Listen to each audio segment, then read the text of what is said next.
La investigación en la Universidad Nacional de Cuyo es considerada como fundamental para el desarrollo de su comunidad científica.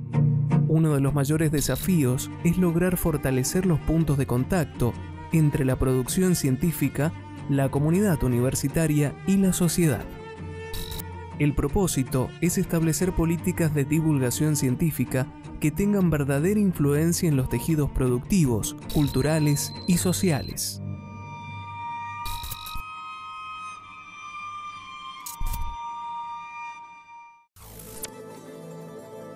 Las particularidades meteorológicas de nuestra región son materia de estudio permanente para la prevención de contingencias climáticas que afectan la vida cotidiana de nuestra comunidad y las actividades productivas de la provincia. La Universidad Nacional de Cuyo ha incorporado modelos informáticos que reproducen estos fenómenos meteorológicos con el objeto de comprender, explicar y predecir el comportamiento del clima. El profesor Jorge Rubén Santos, de la Facultad de Ciencias Exactas y Naturales, se encuentra trabajando en un proyecto de investigación que busca conocer aquellos factores que dan origen a eventos meteorológicos extremos, como la precipitación de granizo y la formación de vientos onda. Rubén, estamos con un investigador y docente de la Facultad de Ciencias Exactas y Naturales de la Universidad Nacional de Cuyo. Así es. ¿Cómo te acercaste a la facultad? Porque es una facultad bastante joven esta. ¿Cómo ha sido tu carrera en esta llegada? Bueno, me enorgullece decir que soy pionero, o uno de los pioneros, digamos, en esta etapa inicial de la Facultad de Ciencias Exactas Naturales, donde me incorporo como docente y como investigador, los cuales vine a parar a la Facultad de Ciencias Exactas Naturales acá en Mendoza, porque soy mendocino, siempre, digamos, la tierra lo trae uno de vuelta, porque estuve haciendo un posgrado en el extranjero. ¿Vos sos egresado del Instituto Balseiro? Soy egresado del Instituto Balseiro. Tengo una formación, empecé a estudiar ingeniería en electrónica, hice unos años de ingeniería electrónica, Instituto Balseiro, licenciatura en física, y fui a hacer un posgrado en meteorología, un doctorado en meteorología en Montreal, en Canadá. Y ahí transcurrieron 6, 7 años, y bueno, surgió esta posibilidad de volver al país a través de estos proyectos de repatriación de científicos, el cual, bueno, me vi beneficiado, y bueno, aquí estoy, con los retos propios, digamos, de la vuelta, de estar en otro entorno, lo cual, bueno, tiene sus pros y sus contras, pero bueno, contento. Contento. Vos sos, dijiste, docente e investigador. Exacto. O sea, das clase y a su vez llevas adelante proyectos de investigación. ¿Cómo es la relación con los alumnos, digamos? ¿Esto de ser investigador te sirve, no te sirve, te suma como docente? ¿Hay una realimentación entre docencia e investigación? Sí, totalmente. Yo creo que la docencia ayuda al investigador a mantener los pies sobre la tierra en lo que respecta a comunicar sus resultados o charlar con la gente y no ser muy específico o muy con un lenguaje muy específico, sino tratar de explicar lo que está haciendo en otras palabras, que la gente entienda a distintos niveles.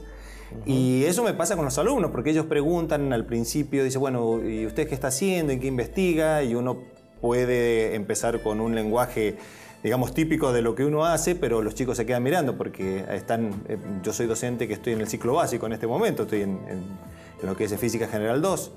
Y bueno, ahí tengo que bajar un cambio y encontrar las palabras adecuadas y la pedagogía adecuada para que ellos entiendan lo que uno está haciendo, que a veces cuesta mucho contar con las manos o con los utensilios de cocina lo que uno está haciendo, pero se puede. Es un reto que a veces uno no se da cuenta y como está todo el día metido con esos temas, a veces pierde esa comunicación si no fuese que uno está forzado a enseñar.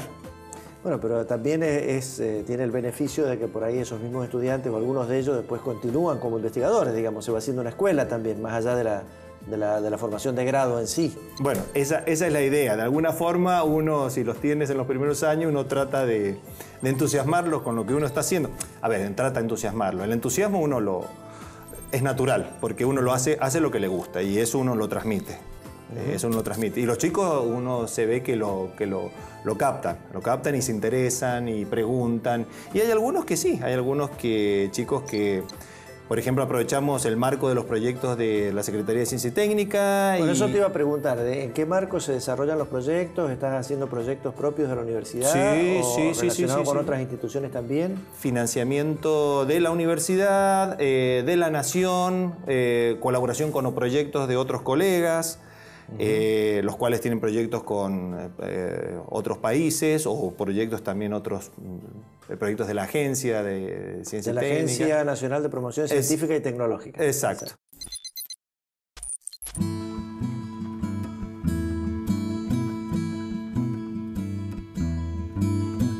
¿Cómo es el camino? Porque vos contaste que sos alguna formación en el primero de ingenieril, después física y después en temas atmosféricos. ¿Cómo es el camino hasta llegar a la atmósfera? O meteorológico. Uno se imaginaría un meteorólogo metido en estos temas. ¿Qué hace un físico en estos temas? Bueno, a ver, yo creo que meteorología es física, o sea, es una rama de la física. Los conocimientos que uno obtiene, por ejemplo, en la licenciatura, los conocimientos básicos que uno tiene un bagaje de conocimientos básicos de la física. Eso me permitió poder seguir la carrera de meteorología sin mayores problemas, ya que la termodinámica básica o todas aquellas otras ramas de los fluidos. Digamos. Los fluidos atmosféricos, eso todo me sirvió como base para poder entender lo que estoy haciendo ahora, ¿no? Lo que estoy intentando hacer. Y el reto adicional de que están las computadoras. Entonces, en ese momento no era consciente de que iba a tener que meter manos a las máquinas, a las compus, aprender nuevos sistemas operativos, aprender programas, aprender modelos. Y bueno. O sea, hoy en día la ciencia se apoya muchísimo en la capacidad de cálculo y digamos, de poder sacar cuentas que tienen las máquinas. Y ahí es esencial, por ejemplo, temas como los que estás vos, que son temas meteorológicos. Uno escucha de modelos meteorológicos, de modelos predictivos, de que se corren grandes modelos para tanto globales como locales, etcétera. Y esos modelos son simulaciones por computadora, finalmente. Exacto. Me ha pasado vecinos que me dicen, contame qué es eso de que el meteorólogo cuando da el pronóstico dice este modelo, este otro modelo. ¿Qué es un modelo? Y bueno, ¿qué es un modelo? Ahí me encontré con, tengo que contar con pocas palabras y simples qué es un modelo. Bueno, contárnoslo ahora, dale. Bueno, es todo un reto, un modelo. Uno trata de explicar la naturaleza con las leyes de la física y trata de ajustar o de explicar lo que está sucediendo para de alguna forma desarrollar alguna capacidad predictiva. Uno dice, para poder hacer un pronóstico. Para poder hacer un pronóstico, es decir, ¿qué va a pasar mañana? ¿Qué va a pasar pasado? ¿Qué va a pasar en un mes o qué va a pasar en una hora? Son los pronósticos que uno, pronóstico a corto plazo, a largo plazo. Y el modelo, bueno, tiene todas esas ecuaciones, leyes matemáticas metidas dentro, ¿no? Escritas en un lenguaje que la computadora entienda y que se toma información de mediciones. Por ejemplo, el modelo es una serie de ecuaciones, una serie de cuentas. Exacto. Que saca la máquina, pero que toma datos de la realidad. Se alimenta de algún lado. Por ejemplo, de las estaciones meteorológicas. Por ejemplo, globosonda, radares. Y el modelo es como mirándolo como una caja negra, es algo que recibe una entrada, esa entrada son esos datos de observación, y produce una salida que es el resultado de esa predicción de lo que va a suceder mañana, pasado o el día posterior. Funcionan muy bien los modelos de lo que ocurría hace 20 años atrás. La percepción igual es que con temas de pronósticos meteorológicos no funciona muy bien. Bueno. Uno por ahí esperaría más precisión. Exacto. Pero... bueno, ese es todo un tema, porque la meteorología, yo cuando dice, bueno, ¿por qué estudia la meteorología? ¿Qué fenómeno estudia la meteorología? Porque uno habla de heladas, y eso es algo que ocurrió a lo mejor en una zona meló, en el fondo de mi casa, o en 1 hectárea, o en 2 hectáreas. Otra persona dice, a mí me cayó granizo y me destruyó el auto. Al vecino no le cayó. Y al vecino no le cayó. O hay un huracán que afectó todo un país, por ejemplo, del Caribe. Entonces, uno lo que tiene que tener en cuenta, yo digo, bueno, son un montón de fenómenos atmosféricos, los cuales están caracterizados, o uno lo puede dividir en escalas espaciales y temporales. Entonces uno dice, bueno, un huracán es un fenómeno grande, que tiene tensiones de gran escala, y se desarrolla en varios días.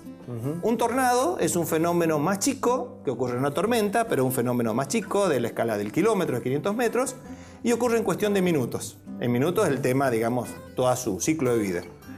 Y viento sonda, por ejemplo, es otro fenómeno, un fenómeno que es también asociado con los famosos, digamos, una actividad de antes del frente frío, ingresa un frente frío acá en la zona de Mendoza, y antes ocurren condiciones de sonda, los cuales desciende el viento sonda. A lo mejor el viento sonda descendió en el parque y no descendió en aeropuerto, o viceversa. O uno ve un gradiente de temperatura, viene del aeropuerto, dice, uy, está fresco, y llega al parque. Es como que la naturaleza misma es muy complicada justamente de poder modelar, de poder analizar. Es muy complicada. Es muy complicada, lo cual ha demostrado que la evolución no es imposible.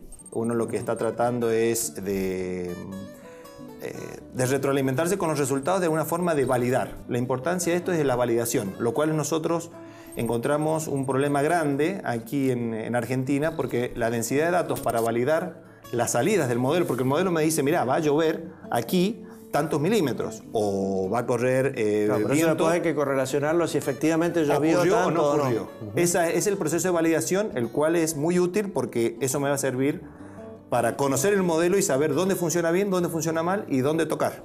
Qué parte del código tocar, cómo tocarlo, de qué forma, porque no es tampoco hacer todo al azar, ¿no? Eso hay que hacer de forma sistemática. O sea que estos modelos de computadora o tu trabajo también es ir mejorando estos modelos, tocándolos, modificando sus ecuaciones, esa es un poco la esencia de la investigación. Y eso se comunica a la comunidad internacional, ¿no? O sea, todos nos nutrimos.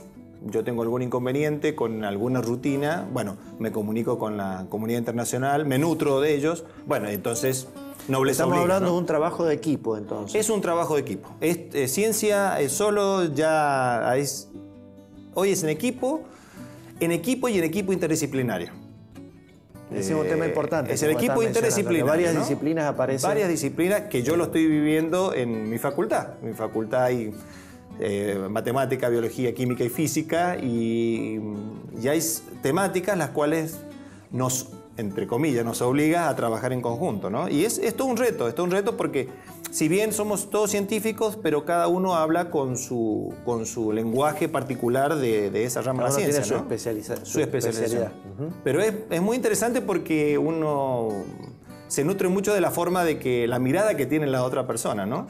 Y esta relación internacional de la que hablas, ¿cómo se construye? ¿Cómo se vincula un investigador con el resto de investigadores en una temática en el mundo? Viene a través de publicaciones. Uno cuando hace una publicación escribe su email en la publicación, esa persona lo puede contactar, o por el contacto que uno dejó cuando hizo su tesis su doctorado. O sea que enriquece mucho más allá de lo disciplinar estar en el exterior. No solamente de lo disciplinar, sino de la vida diaria, el mirar nuestro país desde afuera, el volver y ver qué cosas uno se enriquece con las cosas buenas que trae de afuera, bueno, tratar de eso aplicarlo aquí. Y yo creo que es muy enriquecedor, como vos bien decías, en todos los aspectos de la vida.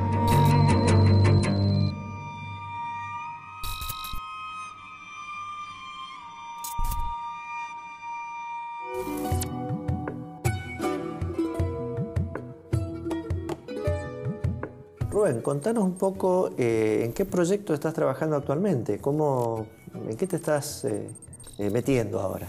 Bueno, básicamente me estoy dedicando a tratar de entender los fenómenos o los eventos meteorológicos severos en Mendoza. Es un estudio bastante... Fenómenos meteorológicos severos. Severo, uno dice severo. No sé, claro, suena muy severo. Muy trágico suena, sí. ¿no? Severo es severidad. Me refiero a la intensidad del evento y a las consecuencias que ese evento meteorológico trae, como por ejemplo lo que es tormentas de granizo, todos sabemos los daños que eso trae aparejado, vientos sonda, vientos de alta velocidad con temperaturas muy altas que ocurren en cuestiones de segundos, y los daños que eso también trae, porque bueno, todo lo hemos vivido de alguna otra manera a través de caídas de árboles que afectan al alumbrado público, y bueno, han habido lamentablemente muertes asociadas a este tipo de fenómenos, y otros que es el tema de heladas. heladas meteorológicas que afectan, bueno, afectan los cultivos y dañándolos, y a veces dañándolos no solamente por un año, sino por varios. Sí, son los tres que has mencionado, son tres temas que los mendocinos tenemos muy, muy presentes, porque realmente nos afectan. ¿Y cómo has encarado este estudio? ¿Qué es lo que concretamente, qué acciones se están haciendo? Recién comentabas esto de modelación numérica por computadora. ¿Se aplica para este tipo de fenómenos así tan extremos? ¿Tiene límites? ¿Cómo lo estás aplicando? Se aplica porque, a ver, cuando uno habla de eventos meteorológicos severos, uno trata de responder tres preguntas. ¿Dónde? ¿Cuándo? ¿Y cuánto? Cuando digo dónde, estaría bueno... A ver, ¿cuál sería el pronóstico que a mí me gustaría escuchar? El pronóstico es... Va a caer granizo en Mendoza a las 3 de la tarde, hora local, y una precipitación de 100 milímetros por hora. Eso sería lo ideal, porque yo sé bien qué es lo que va a ocurrir. Los modelos, como son aproximaciones de la naturaleza, donde yo trato de escribir a través de ecuaciones matemáticas, que por mi incompletitud, es muy incompleta la información con la cual yo estoy alimentando esos modelos. A ese problema intrínseco que hay, yo no puedo responder esas tres preguntas en una forma precisa. Pero podés calcular, por ejemplo, una cierta probabilidad de que ocurra, o una tendencia, digamos, si va... Exacto. Hay una tendencia, una probabilidad de decir, bueno, va a ocurrir en esta zona. En esta zona algo va a ocurrir. A lo mejor a veces los modelos sobreestiman, a veces subestiman la intensidad del fenómeno. Pero bueno, da una idea. A veces... hay casos donde directamente el modelo, entre comillas, no ve el fenómeno, no lo predice. Bueno, y ahí es donde está el desafío, ¿no? Tratar de ver por qué anduvo mal, qué funcionó mal del modelo. O sea, ¿por qué? Un profesor me decía, es muy bueno, que esas palabras me han quedado muy grabadas y se las trato de comunicar a los alumnos. Es muy bueno, dice, saber cuando algo no funciona y por qué no funciona, la causa, por qué eso no funciona. Pero no es bueno cuando uno no sabe por qué algo funciona bien. Entonces, eso me ha quedado muy grabado y yo se lo trato de comunicar siempre a los alumnos. Sería tratar de entender la razón física por la cual ocurre o no ocurre un determinado fenómeno. Concretamente, esto que vos mencionaste de granizo, para los mendocinos es fundamental, es importantísimo.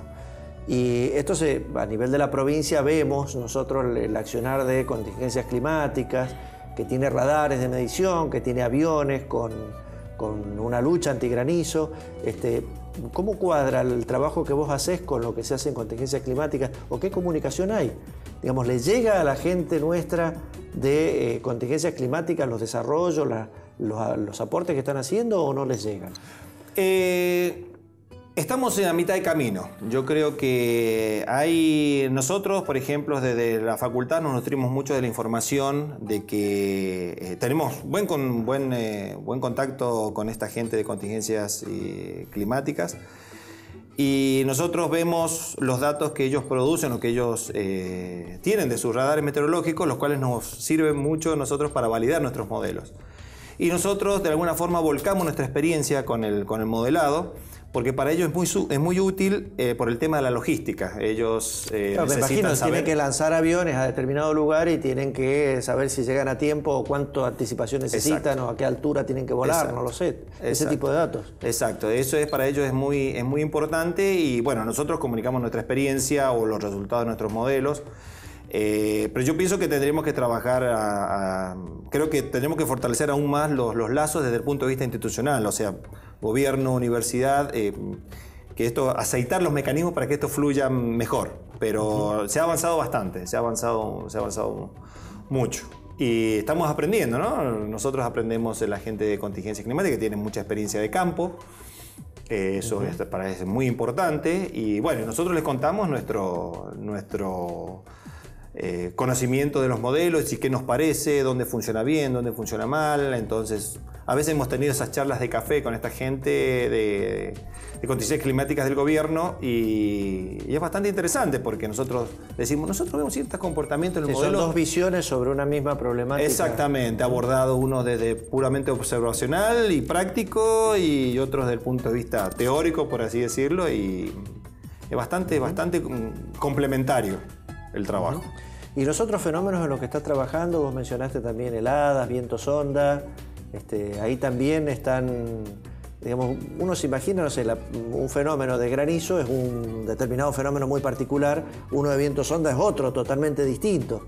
¿Es el mismo modelo? ¿Son cosas distintas que se usan? Bueno, esto que hablamos al principio de esta multiescala, distintos fenómenos espaciales, temporales. Bueno, el modelo, la intención es que este modelo funcione para todas esas escalas. O sea, que es un modelo el cual me puede predecir vientos onda, pero también me describe cómo las gotitas de lluvia se forman o hay una coalescencia, o cómo chocan entre sí, o cómo crecen para después producir la precipitación. Estamos yendo de escalas de kilómetros a escala de los micrómetros. Bueno, el modelo trata de cubrir todas estas escalas y la interacción entre ellas, porque una gotita no se va a formar si no hay una nube, y esa nube no se formó si no hay corrientes de aire a escalas de kilómetros. Así que ahí podemos ver esa realimentación de escala y cómo la energía va transfiriéndose de una escala a otra. Es como tomar una taza de café, uno revuelve la taza de café y uno que ve algo que gira, toda la masa de café o de fluido gira, y después ve que va desapareciendo y empiezan a aparecer circulitos más chiquitos. Pequeños remolinos. Pequeños remolinos. Bueno, eso es, de alguna forma yo empecé con una escala más grande, el tamaño de la taza, y fue a la escala molecular donde está la disipación, y se disipa esa energía en esas escalas pequeñas. Bueno, en la atmósfera ocurre algo muy parecido. Esta comparación de la taza de café con la atmósfera me parece que está bastante bien, bastante llamativa, decir, bueno, los fenómenos que uno ve en el día a día que se replican a una escala, por supuesto, muchísimo más grande. Exacto.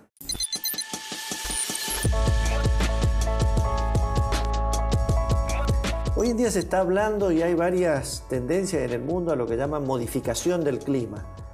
Acá hemos visto algo en el sentido de la lucha antigranizo, de tratar de que no granice, o de que el granizo sea más chiquito, que es un poco el objetivo de la lucha, pero en algunos lugares se está haciendo llover o se está haciendo nevar en determinado momento para, por ejemplo, que un centro de esquí tenga nieve o que una cierta región tenga lluvia. ¿Eso se visualiza? ¿Se está trabajando en Argentina en esa temática? Por el conocimiento que tengo, hay dos centros donde sé que hay una tarea de modificación artificial del tiempo o mitigación de daños. El tiempo sería mejor que clima, porque uno por ahí confunde clima con tiempo. Son dos escalas diferentes, ¿no? Uno habla de clima, uno piensa en semanas, meses. Tiempo es ahora, lo que está sucediendo ahora. Pero volviendo a tu pregunta, se está llevando a cabo un sistema de mitigación de daño del granizo acá en Mendoza, en la provincia de Mendoza, por medio del sembrado, uno dice sembrado, uno se cree que está poniendo semillas en la nube, ¿no? Básicamente es colocación de un humo que es el yoduro de plata, donde favorece que se forme el granizo, pero más pequeño. Y otro que es creo que es por una empresa privada que se está haciendo en Jujuy, que es para proteger el tabaco del daño del granizo. El tema de todos estos procesos de mitigación o de modificación artificial del tiempo es la evaluación. Es decir, cuánto afectó o cuán efectivo fue la disminución o la mitigación del granizo por la intervención del hombre. ¿Por qué? Porque no son experimentos controlados. O sea, es muy difícil. Dos nubes. Si bien hay una clasificación de las nubes, porque... Sí, nunca tenés dos nubes iguales. Nunca dos nubes iguales. Entonces, ¿cómo hago para tener un testigo? Y bueno, es un proceso bastante complejo que en otras partes del mundo lo que hacen es hacer estadística, pero es un proceso que de 5 o 10 años ininterrumpido de lucha, en el cual no es operativo, sino es... Porque acá dice, bueno, tenemos que proteger. En otros la parte se pueden dar el lujo de hacer un programa donde dice, bueno, sembramos, hoy sembramos, no sé, nos sacamos sobres. Pero acá no podemos hacer eso porque hay que proteger una zona. O sea, sí o sí hay que sembrar por las dudas, digamos. Por las dudas. No puedo darme el lujo de elegir al azar qué nube siembro y qué nube no para después hacer un estudio estadístico, ¿no? en el futuro. Así que son todas intentos que está haciendo el hombre para ver si puede de alguna manera mitigar los daños por todos estos fenómenos meteorológicos que son desde hace mucho tiempo vienen ocurriendo, ¿no? Y el hombre viene trabajando intensamente. Bueno, desde luego que el tiempo, el clima es algo que nos preocupa mucho. Una pregunta respecto de tu trayectoria, de tu historia. Uno piensa o se imagina proyectos de este tipo como de algo de largo aliento, no es una cosa que uno la resuelva en un par de meses o en un año y se termine. Esto que vos decís que hace falta, por ejemplo, análisis estadísticos de muchos años. La visión tuya es justamente de seguir en esto mucho tiempo, de ir cambiando. Ya como investigador, ¿la visión es de una continuidad en una línea de investigación o de cambio a otras líneas? ¿Cómo lo ves eso? Bueno, a ver, uno empieza en una línea de investigación y a veces empiezan a salir, dentro de esa línea empiezan a aparecer ramificaciones. Naturalmente, que uno en su momento, bueno, va respondiendo preguntas, se va planteando hipótesis, va respondiendo preguntas, pero hay momentos que salen situaciones de uno tiene que responder y termina trabajando en una rama, si bien vinculada a la primera, pero que se alejó un poquito, digamos, como de la inicial. La parte innovadora, la parte creativa, por ahí aparece alguna pregunta nueva inclusive y uno va para otro rumbo. Y ahí es importante la colaboración, por eso mismo, ¿no? Porque uno no puede abarcar tantos temas. Entonces, bueno, hay gente que a lo mejor tiene ese conocimiento de esa rama y bueno, se complementa con lo que uno está haciendo. Excelente. Rubén, muchísimas gracias. Bueno, de nada. Nosotros vamos a otro corte y enseguida cerramos este capítulo de Científicamente.